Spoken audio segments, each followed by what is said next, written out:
Emailing potential PhD advisors. Is it a game changer or a waste of time? Well, the answer is not as simple as you might think. So tag along with me. I'll go through the pros and cons of emailing potential PhD advisors. And if you decide to do it, I'll tell you exactly how to go about it. So let's go.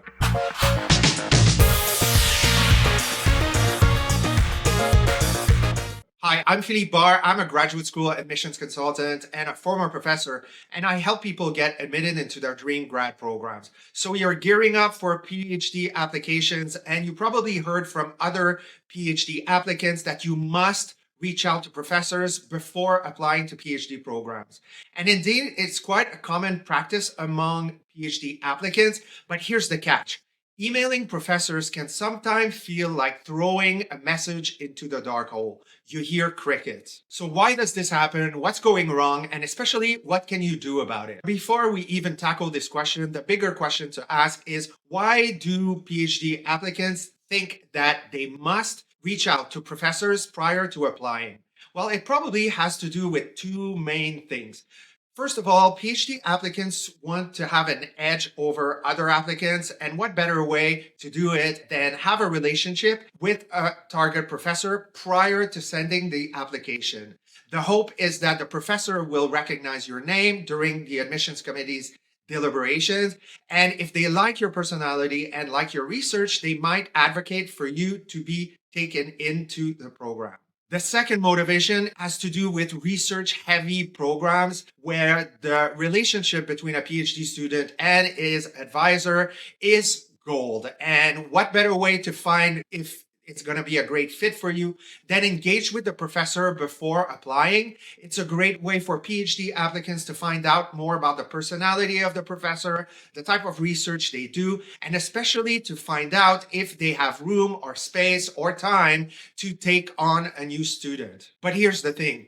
While it can be very helpful for certain students to have this type of relationship, it is not always necessary. And most importantly, it's not necessarily always beneficial for the student in every case. And when done wrong, meaning if the letter is not written properly or it doesn't hit all the necessary notes, it can definitely backfire on you and impact your application negatively. So let's talk about how to navigate this carefully and strategically. Before even thinking of sending an email, it's really important for you to check the application guidelines and go back to each program to find out what they are. There are three different types of programs. There's a program that requires you to engage with a professor prior to applying.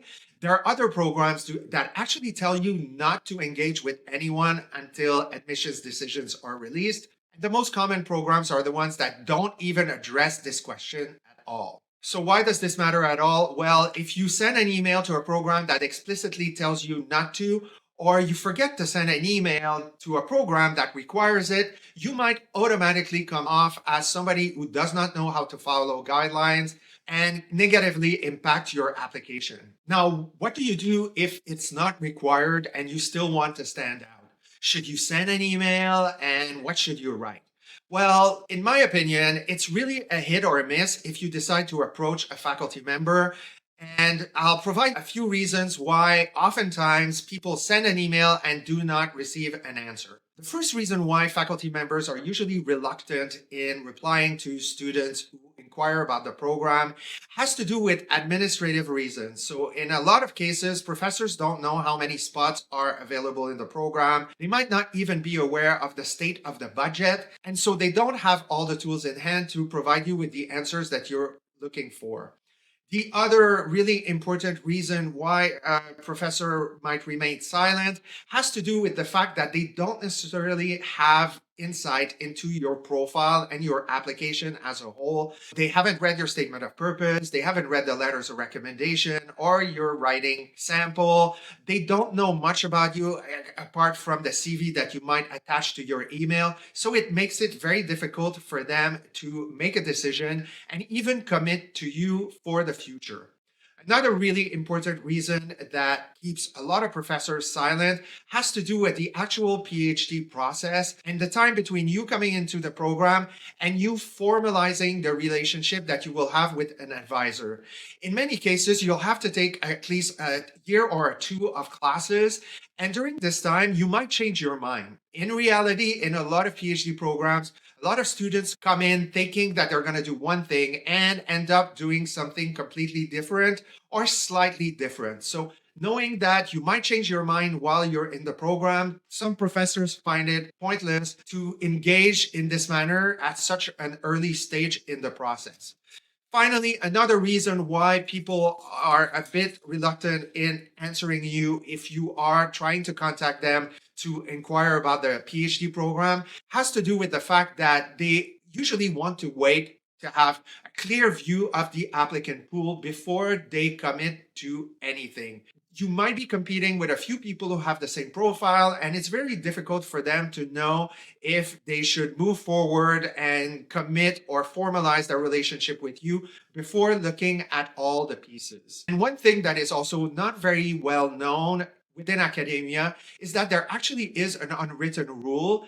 And in general, professors tend to reach out to students only when admissions decisions are released.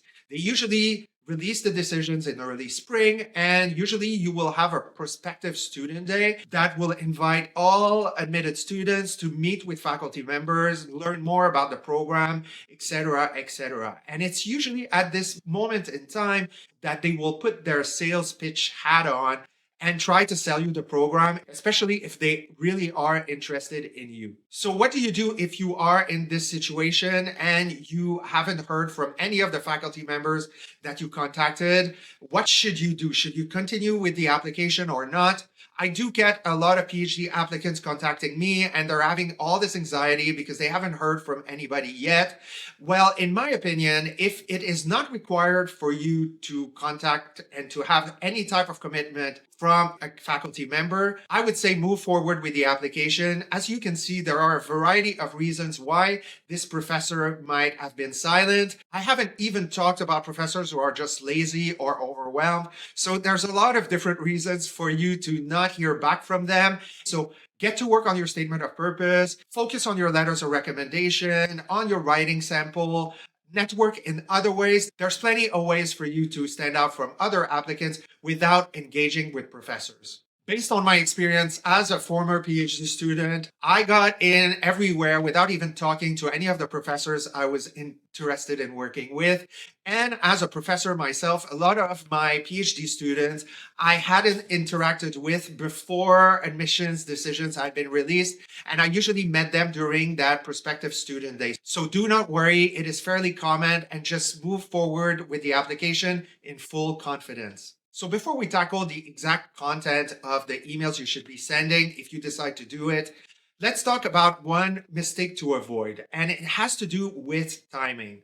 As I said, I deal with a lot of anxious PhD applicants who are worried because they haven't heard from professors. And in a lot of cases, it has to do with timing. A lot of PhD applicants decide to contact professors really early on in the process. Sometimes it's 6 to 9 months before, and they don't hear back from professors. And it's usually because professors don't know, as I mentioned before, how many spots are available. Did they get the budget this year to take on PhD students?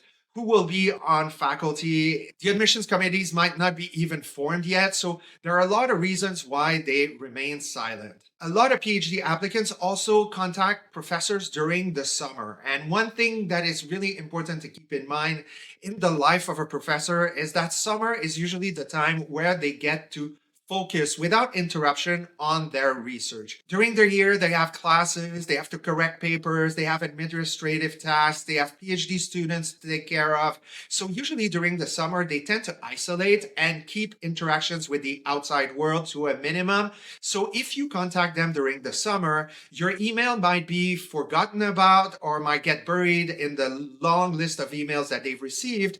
And by the time they come back to campus, they might have completely forgotten about your inquiry. So that's definitely something to think about.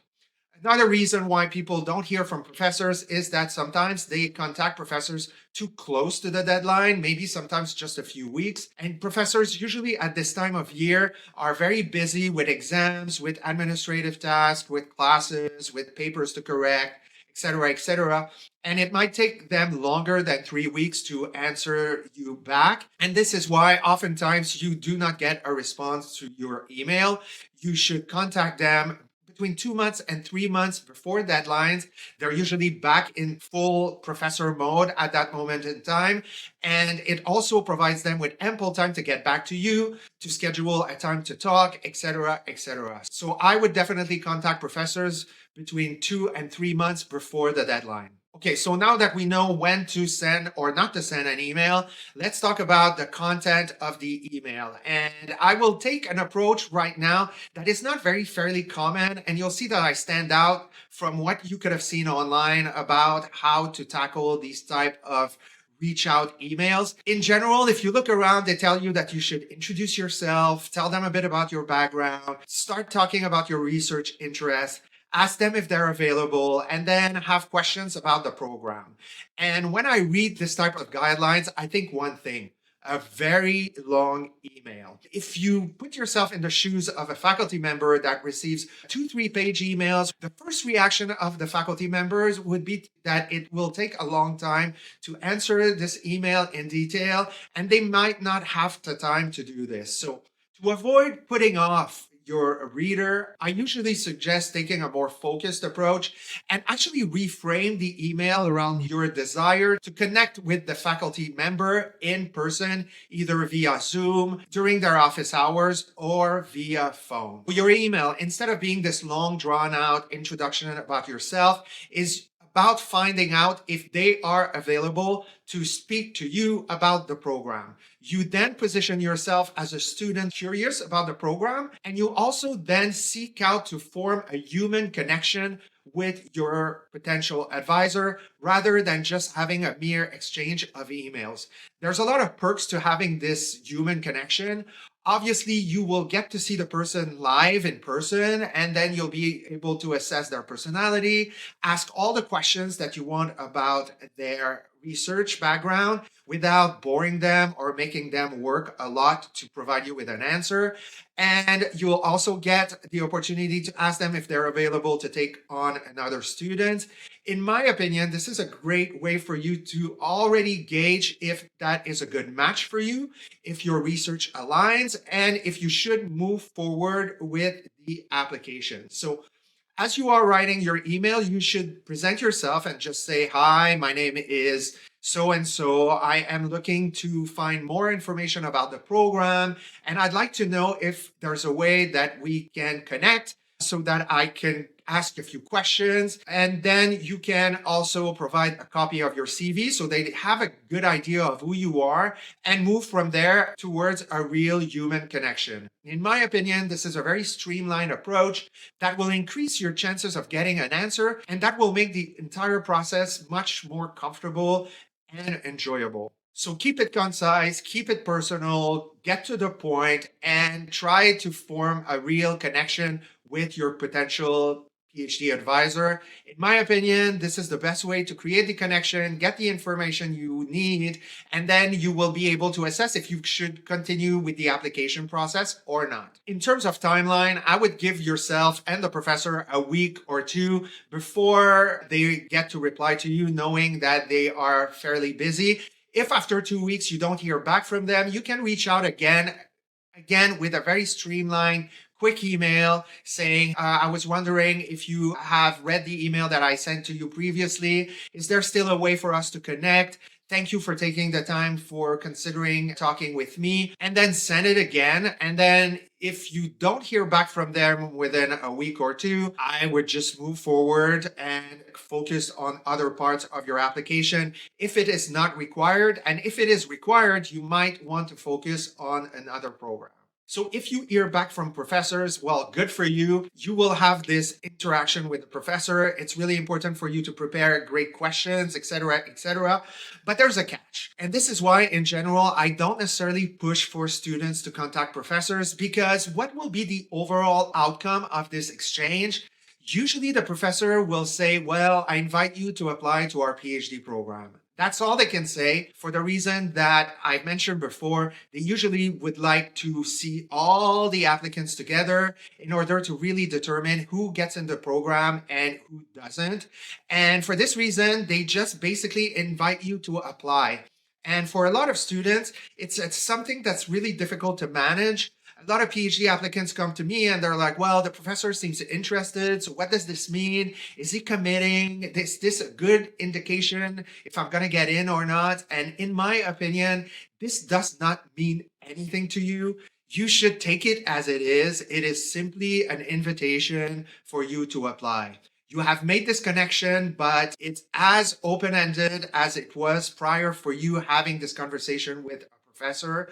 And especially, I would not let this positive feedback that you get and this invitation change your overall application strategy. So I would continue to apply to a wide variety of PhD programs to make sure that you do not go through the process empty-handed at the end and only get rejections. It happens a lot. Keep going. It's a great thing that you heard back from them, but apply to as many programs as possible because there are a lot of different factors that are at play in admissions decisions. And in your case, you don't necessarily have control over these factors. On the other end, many of you might send an email and never hear back from professors.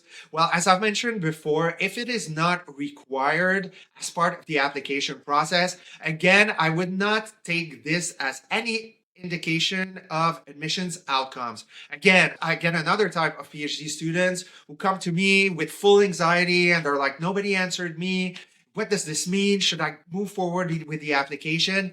Yes, you should. I would say get to work on your application. Make sure that it is the best application you can provide. And as I said before, there are many other ways for you to impress admissions committees. And if you really want to do some important networking, instead of focusing on professors, I usually suggest contacting current PhD students. It is, in my opinion, the best way for you to stand out from other applicants and to get the information you need about the program. When you contact a professor, they are representing a department and their overall goal is to get as many applications as possible. So they're not necessarily super transparent about what's really happening behind closed doors. If you contact current PhD students, you will get all the tea you need to make informed decisions. This is how you'll find out about the school culture, the overall atmosphere in the department. You'll have the opportunity to ask about specific faculty members. Are they nice? Are they not? You'll talk about the curriculum, etc., etc. In my opinion, this is the best way for you to get that extra piece of information. And you can use this information as part of your application to stand out. So if you refer to these conversations, for example, at the end of your statement of purpose or during the interview, if there's an interview, this is a great way for you to show that you went beyond the website, that you did some extra work to find out more about the program. It shows that you're incredibly dynamic, that you took your time to investigate the program seriously, and you can score a ton of extra points with that method. So instead of focusing on faculty members, if you don't have to, just focus on other students and get all the information you need to have the best application possible. Well, that's all, folks. I hope this video was helpful in helping you decide if you should contact faculty members or not prior to applying to PhD programs. If you enjoyed the video, press the like button or subscribe. I'll be continuing to provide you with videos focused on the application, but also focused on how to manage life as a PhD student.